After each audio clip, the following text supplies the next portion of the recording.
Muy buenas noches, bienvenidos a Odisea. Las elecciones de ayer produjeron un resultado inesperado para quienes fueron los beneficiarios de ese resultado, el kirchnerismo, con Alberto Fernández y Cristina Kirchner a la cabeza, mucho más inesperado todavía para quienes apostaban a la continuidad del gobierno de Macri, con un resultado, si no vencedor para Macri, por lo menos que lo dejara a Macri en condiciones de seguir compitiendo con éxito para la reelección en las elecciones de octubre. Una vez más se produce para una buena parte de la sociedad argentina un resultado que para esa parte de la sociedad resultaba inconcebible. Este es un problema que afecta a muchas sociedades, afecta sobre todo a nuestra comunidad, afecta a la Argentina, que tiene que ver con la fractura ideológica, con la fractura del país entre dos sensibilidades muy distintas, dos mentalidades muy distintas, escalas de valores distintas, que hacen que cada grupo esté ensimismado en sí mismo, esté aislado del otro, con enorme dificultad para percibir, razonar, capturar lo que está pasando en el otro grupo, algo así como lo que se llama normalmente una cámara de eco. Cada sector de la sociedad escucha mensajes que en alguna medida repiten sus propias ideas, corroboran los datos que le sirven a ese sector para organizar una imagen de la vida de la sociedad, del futuro, adecuada en muchos casos a su deseo. Esto está pasando con cada vez más frecuencia entre nosotros. Se notó en el 2015.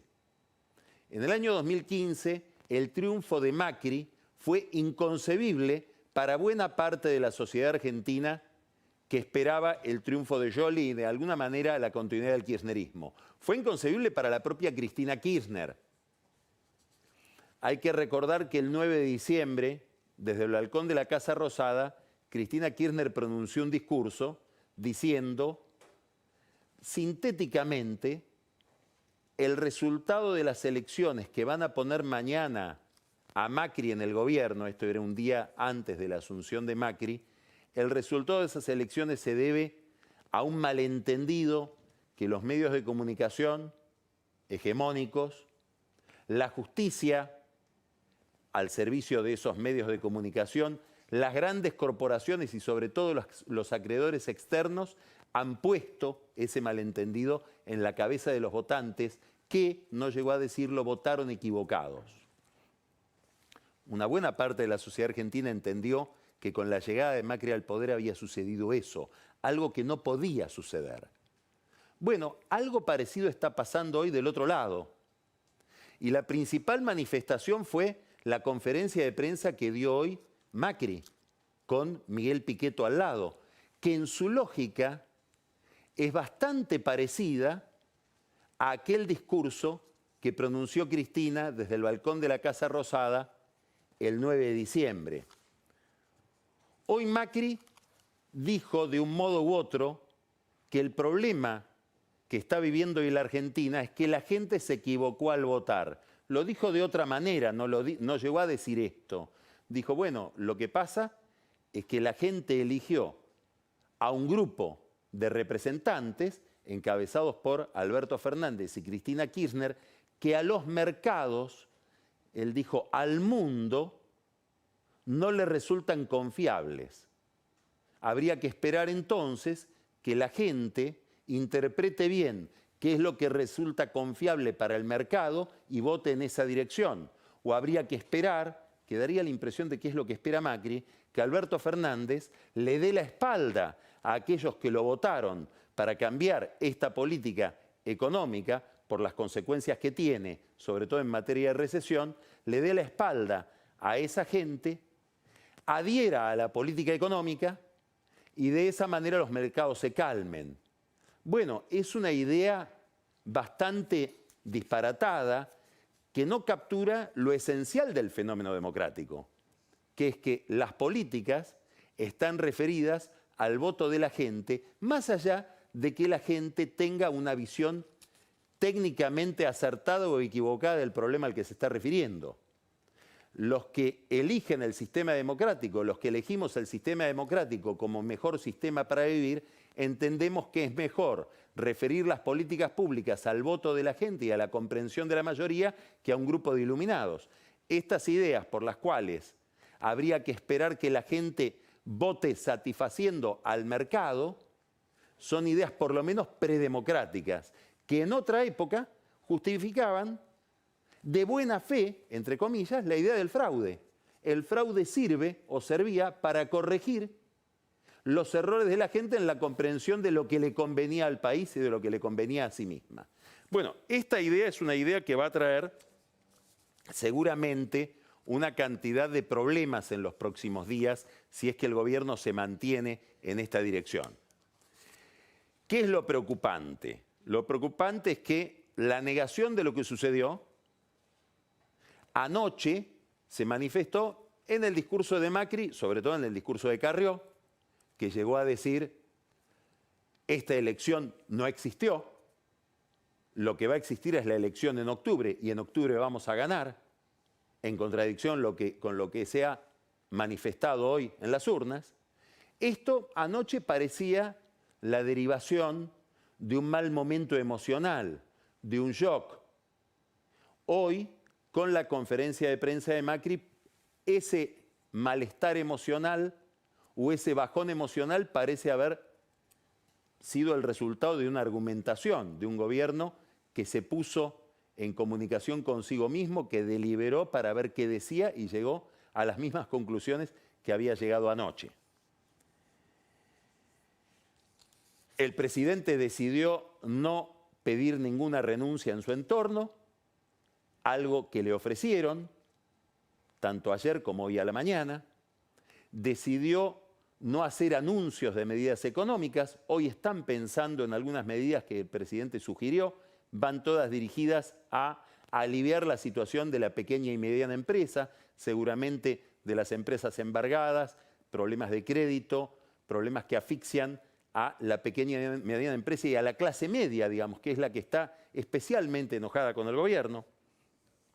Pero más allá de las medidas que se estén elaborando y más allá de que el gobierno o el presidente decidió no producir ningún cambio en su gabinete, lo importante es que le cuesta percibir a Macri que lo que ha sucedido ayer no es que la gente votó candidatos que enardecen al mercado y por eso se producen los movimientos dramáticos del mercado que se produjeron hoy, sino que lo que perdió consenso ayer y el mensaje que le mandó el 47% de los votantes es que lo que perdió consenso es su política económica.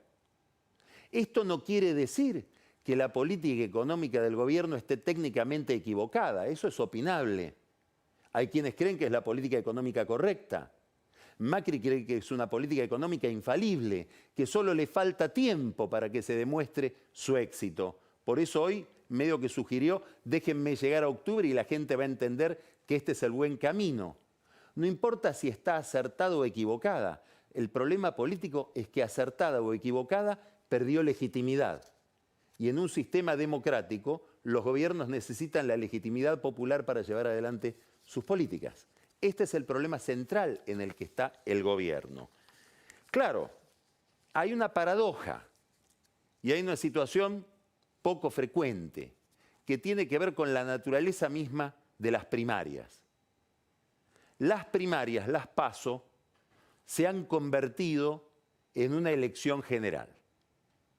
Cuando ocurre una elección general con el resultado de ayer, lo que sucede habitualmente es que los gobiernos se preparan para una transición en la que suponen van a tener que entregar el poder a una fuerza política de signo contrario, que es la que se impuso en las urnas.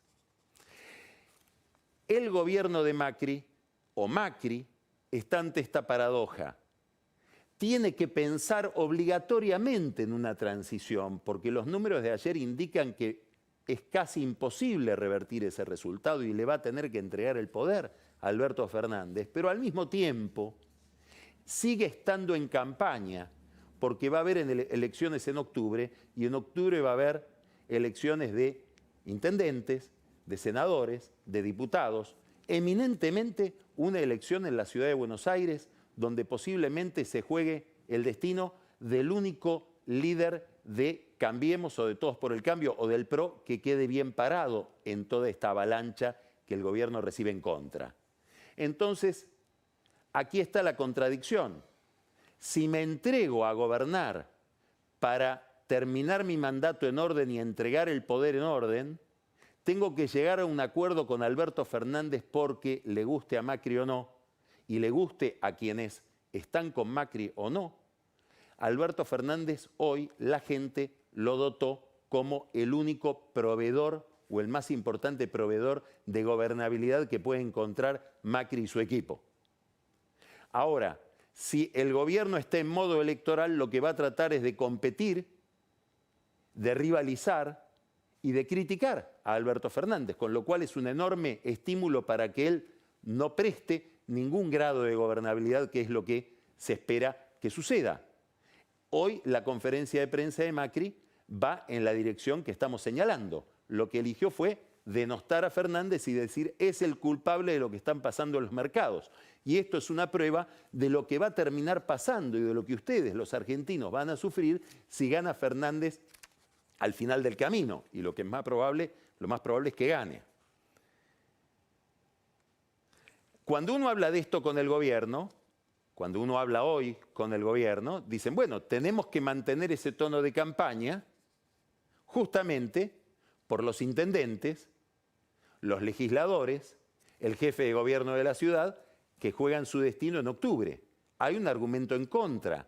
Si el camino elegido por el gobierno es no prestar atención a los problemas de gobernabilidad, es no prestar atención a las consecuencias económicas que van a tener estos movimientos de mercado, lo más probable es que las elecciones de octubre, para esos candidatos a intendentes, a legisladores y para el propio jefe de gobierno, sean más dramáticas que las de ayer.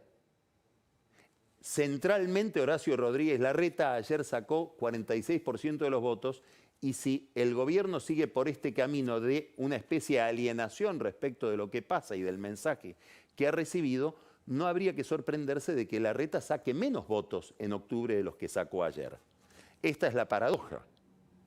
En la medida en que el gobierno rivaliza con Fernández, probablemente pierda más votos. Lo mismo sucede, en otra medida, en la relación entre el gobierno y Labaña. ¿Por qué? Macri llamó a Labaña, hablaron de encontrarse. En el entorno de Macri, probablemente en el propio Macri, existe la fantasía de que Labaña desista de competir para octubre, de tal manera que los votos de Labaña vayan automáticamente a Macri. Todavía no está demostrado que esos votos de Labaña hoy, con los resultados de ayer, vayan a Macri. Pero en el entorno de Labaña y el propio Labaña dicen, no, ahora tenemos una gran oportunidad para seguir compitiendo. No porque vayamos a ganar, pero sí podemos sacar más legisladores, tener más influencia, constituir una fuerza más voluminosa. ¿Por qué? Y porque Macri perdió el principal encanto que tenía, que era el ser el único que ante el anti-kirchnerismo estaba en condiciones de ganarle a Cristina. Hoy ese encanto se perdió y nos da a nosotros, piensa la gente de Labaña, la posibilidad de avanzar en la carrera. Hay quienes piensan más que eso. Luis Barrionuevo, que es una figura central en el entorno de Labaña, y posiblemente sea quien más lo ha sostenido en todo este tiempo materialmente, cree que las cosas deben ser al revés. Que el que se debe bajar es Macri y todo el oficialismo ir detrás de Labaña porque tiene mayor posibilidad de ganarle al kirchnerismo que la que tiene el propio Macri. Quiere decir que también en la interlocución entre el gobierno y quien salió tercero empieza a haber un enorme malentendido. Dentro del propio oficialismo, todo esto se va a empezar a notar, sobre todo si las variables de la economía no son las que Macri espera, y probablemente no sean las que Macri espera. ¿Qué quiero decir con esto? Ya ayer había un enorme malestar en el entorno de María Eugenia Vidal. Corrió el rumor de que a María Eugenia Vidal había dejado trascender, enojada por el resultado de la elección, un enojo que Vidal trae desde hace bastante tiempo por resultados de una política para la que ella siente no ha sido consultada y que la tiene a ella como principal víctima, dejó trascender en su entorno, Vidal, que posiblemente no quisiera competir en octubre. Esto después fue corregido.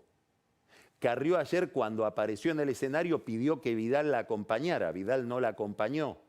Hoy el gobierno tenía previsto una reunión de gabinete para las 11 de la mañana. La postergó a las 4 de la tarde esperando qué decía Vidal desde La Plata. ¿Qué quiero decir? Que empiezan a reaparecer o a aflorar disidencias que conocimos públicamente hace apenas 2 meses, cuando las variables económicas estaban en una situación de volatilidad, sobre todo el tipo de cambio y la inflación, que después se serenaron. ¿A dónde estoy apuntando? Que posiblemente si las variables económicas, inflación, tipo de cambio, movimientos del mercado en acciones, títulos, recesión, siguen el camino que iniciaron hoy, la candidatura de Macri va a volver a ser puesta en cuestión cuando por mucho menos se hablaba de un plan B, corta, con Vidal, o de acercar a Labaña a Cambiemos para que hubiera una interna entre Vidal y Labaña hace apenas 2 meses, en un panorama económico que era mucho más tranquilo que el que vivió hoy el mercado. ¿A qué me estoy refiriendo con lo de hoy en el mercado? Hoy en la Bolsa de Buenos Aires se registró una caída histórica a nivel internacional. Si vamos a las últimas décadas, la mayor caída de una bolsa se produjo en 1989 en Sri Lanka. Estamos hablando de 68 puntos de caída. Bueno, hoy el mercado en Buenos Aires, el Merval, cayó 48 puntos. Para buscar la caída siguiente, y esto explica muy bien cuál es la reputación de la Argentina a nivel internacional en el mundo financiero, hay que ir también al Merval. 2002, 45%. Más allá de eso, son caídas de menor nivel. Quiere decir que hoy el mercado de acciones en Buenos Aires protagonizó un derrumbe récord a nivel internacional. Hubo además un segundo problema, delicadísimo, es el problema al que está apuntando Fernández y al que apuntan muchos economistas del oficialismo, solo que no lo dicen en público, que es el problema de las LELIQs, es decir, de los instrumentos en pesos que el Banco Central le vende a los bancos para mantener alta la tasa de interés y que los pesos no se vayan a la compra de dólares. Hoy el Central hizo una oferta en una licitación de LELIQs poniendo la tasa muy por encima de lo que estaba, en 74%, pasó de 60 a 74 y consiguió solamente renovar el 10% de las LELIQs que pensaba renovar. Acá hay un punto muy delicado que tiene que ver con la situación de los bancos y que explica la caída dramática de la acción, por ejemplo, del Banco de Galicia, que tuvo un derrumbe del 50% hoy en el mercado. No es el único problema. Hoy empezaron a advertirse en el mundo de la economía real movimientos extraños. Por ejemplo, muchas empresas pequeñas, medianas, grandes, de todo tipo, llamaban a las compañías de transportes, a las compañías de logística, para decirles, el cheque que firmamos el viernes y que teníamos que mandarle hoy a alguien, a un cliente, a un proveedor, a alguien al que le compramos algo, no lo vengas a buscar porque no vamos a pagar. Vamos a suspender todo pago hasta que sepamos cuáles son los precios y sepamos cuáles son nuestros ingresos. El que tenía que pagar no paga, el que tenía que cobrar no cobra. El que tenía que vender no vende porque no sabe cuál es su costo de reposición. Y el que tenía que comprar no compra a la espera de un precio mejor. ¿Qué quiero decir? Que empieza a haber un problema de precios y un problema de capital de trabajo. Nadie presta. Y esto produce más recesión de la que había. Y este proceso recesivo puede ser muy rápido. A su vez, la disparada del dólar, que tuvo hoy una devaluación del 30%, va a producir seguramente un impacto inflacionario. Entonces tenemos recesión más inflación. Son las condiciones que se generan, que se habían generado ya para un deterioro de la candidatura de Macri. Bueno, todo esto es lo que estamos viendo en el contexto económico y que exige una respuesta del gobierno respecto de qué piensa hacer con esta situación. Fernández hoy tuvo conversaciones a la mañana con gente amiga de él, ligada al mercado financiero, que le decían, con la mejor buena intención, Alberto, ¿por qué no decís algo? ¿Por qué no mandás un mensaje a Wall Street dando una idea de lo que pensás hacer, dando una idea de que sos un candidato moderado, de tal manera que no se produzca este derrumbe? Y Fernández dice no. Lo primero que quiero es que ese mensaje lo dé el gobierno, porque el gobierno es el que recibió un rechazo para su política. ¿Cuánto tiempo Fernández va a poder mantener esta posición? Que visto desde un punto de vista maquiavélico es la de los que dicen está esperando que todo se derrumbe, que todo se deteriore más, para que el gobierno salga más destruido del poder y él tener una gran transferencia de poder que le facilite más los ajustes que va a tener que hacer inevitablemente. Están los que dicen no, es un gesto de responsabilidad, porque ¿por qué él, que va a tener que hacer una gestión muy dificultosa, sobre todo al comienzo, va a gastar parte de su capital político en un Macri que solo lo está acusando de ser el culpable de todo? Más allá de cuál sea la responsabilidad o el maquiavelismo de Fernández, lo cierto es que él pretende quedar aislado, no contaminarse con una crisis que lo afecta a Macri. Habrá que ver hasta qué punto los empresarios que tienen comunicación con Fernández en algún momento no le digan, mirá, la pérdida de valor de nuestras empresas es tan grande que más allá de que te convenga o no te convenga, tenés que intervenir en beneficio de un orden económico general. Al mismo tiempo que se producía esta conversación entre Fernández y estos amigos, Guillermo Nielsen, que es uno de los hombres que rodea a Fernández en el campo financiero, hablaba con fondos de Wall Street, no para emitir ningún mensaje, sino para más bien captar la temperatura y la lógica que tiene el mercado financiero en el comportamiento que tuvo hoy, que fue dramático. Claro, tampoco en el mundo kirchnerista, en el entorno de Fernández, en el entorno de Cristina Kirchner, se suponía que el resultado iba a ser tan contundente como el de ayer. Y esto puede abrir paso también a un replanteo de la estrategia política del kirchnerismo. ¿En qué sentido? ¿Por qué Fernández es el candidato? Bueno, básicamente Fernández es el candidato porque Cristina Kirchner partió en su estrategia de una hipótesis. El nivel de repudio que hay en la sociedad argentina a mis ideas, a mi gobierno, a mi imagen moral, a lo que se concibe en buena parte de la sociedad argentina como un colapso o un boom de corrupción que hubo en los 12 años de administración kirchnerista, hacen que yo no pueda llegar a gobernar el país porque perdería la elección. Tengo que dar un paso hacia atrás y poner a alguien que justamente por haberme criticado puede alcanzar los votos que a mí me resultan muy esquivos, que me resultan inaccesibles. Bueno, un resultado como ayer puede hacer que ella revise esta impresión, que revise esta hipótesis y diga la verdad, que aún siendo candidata yo me hubiera ido bien o mejor. Quiere decir que hay más margen que el que nosotros suponíamos, puede pensar ella, para nuestras ideas, nuestros programas y nuestra orientación económica y en general política. Puede ser que la gente esté demandando o que una mayoría de la gente esté demandando lo que yo pensé que estaba repudiando. Esto puede hacer que haya una mayor presión o un mayor condicionamiento por parte de Cristina Kirchner y el principal instrumento de intervención que ella tiene en el proceso político, que es la cámpora, frente a Fernández. De hecho, anoche hubo una gran exhibición de poder de Máximo Kirchner y sus compañeros más inmediatos de la cámpora cuando se hizo el cierre del comicio. ¿Esto qué vendría a alterar o qué vendría a poner en tela de juicio? La estrategia inicial de Fernández.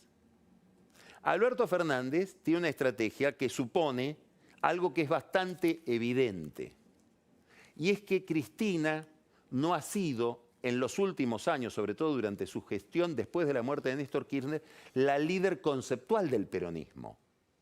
Lideró al peronismo porque era presidenta, manejaba el Estado y por una razón muy importante que se volvió a verificar ayer. Controla los votos de los más desamparados del conurbano bonaerense, votos sin los cuales ningún proyecto de poder en el peronismo puede ser viable. Ahora, eso no quiere decir que los gobernadores, los intendentes, los legisladores del peronismo entiendan sus ideas como las ideas más razonables. Y se notó ya durante la campaña del 2015 de Daniel Scioli, cuando el propio peronismo le decía a Scioli, separate de Cristina, decí que vas a hacer otra política económica, anunciale al mercado otra orientación, y él, en la medida en que se animaba, lo hacía. Por eso puso a Bain y a Blecher como voceros de su política económica y lo mandaba a Juan Manuel Urtubey a Wall Street a hablar con los holdouts. Bueno, Alberto Fernández aparentemente ensaya una estrategia parecida, con eje en las provincias y un discurso, lo pronunció ayer, que habla voy a gobernar con los gobernadores. Dijo con los 24 gobernadores, lo cual incluye también eventualmente gobernadores de Cambiemos o de Todos por el Cambio. Esta estrategia hace que se esté hablando hoy de Juan Mansur, gobernador de Tucumán, muy cuestionado por su gestión institucional en Tucumán como eventual jefe de gabinete del gobierno de Fernández, lo que ratificaría una alianza muy poderosa e histórica entre Fernández y la industria farmacéutica, que está tan ligada a Mansur por la gestión de Mansur como ministro de Salud de Cristina Kirchner. ¿Quién podría ser el ministro del Interior? Las versiones que están circulando hoy hablan de Guado de Pedro, que es el líder más atractivo que tiene la Cámpora y posiblemente el más dúctil, el más flexible, el más propenso a la negociación y uno de los preferidos de Cristina Kirchner. Se habla de León Arlanian como ministro de Justicia. Jorge Argüello va a tener algún rol en la política exterior, sea como canciller o como encargado de la política exterior en la Casa Rosada. Estamos hablando de algo que parece inevitable, que es la llegada de Fernández al poder. Eduardo Valdés, que fue embajador de Cristina Kirchner en el Vaticano y jefe de gabinete de Rafael Bielsa en la Cancillería, va a ocupar un lugar muy importante al lado de Fernández porque fue el hombre que le aconsejó a Cristina recuperarlo, Alberto. No me extrañaría que fuera secretario general de la presidencia, es decir, el hombre que está al lado del presidente y que lo asiste en la política cotidiana. Habrá que ver qué rol ocupa Tayana, también posiblemente ligado a la política exterior, y hablamos de Guillermo Nielsen, no sabemos tampoco qué lugar va a ocupar, pero ahí está en el equipo de Fernández junto a otros economistas. ¿Qué se ratifica con la elección de ayer? Que la Argentina está fracturada entre dos universos que, como decíamos al comienzo, le cuesta mucho entenderse, organizan los datos de otra manera, les cuesta mucho suponer a un universo que está pensando el otro, interpretar y prever lo que está pensando el otro. ¿Por qué? Porque el motor de la política argentina, igual que en la política brasileña, igual que lo que sucede en tantos países de Europa, en Estados Unidos, el motor es el repudio. Cada grupo vota por alguien que impide la llegada del otro. Es más importante que no llegue el otro a que llegue el mío. Ese repudio se explica porque los dos protagonistas más importantes de la escena, tanto Macri como Cristina Kirchner, tienen altísimos niveles de impopularidad y de rechazo. Y esto explica que votar por ellos a mucha gente les dé vergüenza. Y probablemente esto es lo que está detrás, ahora lo vamos a hablar con Alejandro Katterberg, de los problemas que tienen los encuestadores para capturar la opinión del electorado y poder predecir resultados.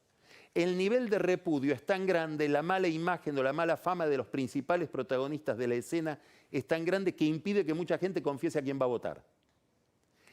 Esta peculiaridad, este rasgo de la política argentina, deriva en otra cuestión, que tiene que ver con la legitimidad de las gestiones, con la viabilidad de las administraciones.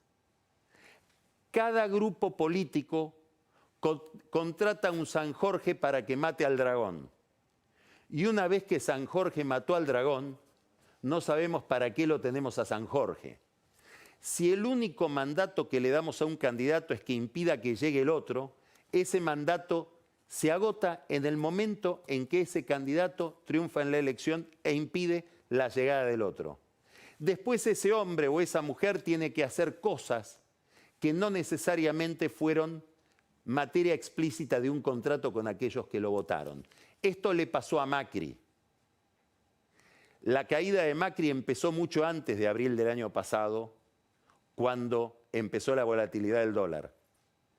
Ya después de diciembre, Macri se estaba deteriorando porque para buena parte de la sociedad que lo había votado en el 2015 había cumplido con su cometido, que era terminar con Cristina Kirchner aparentemente el 2017.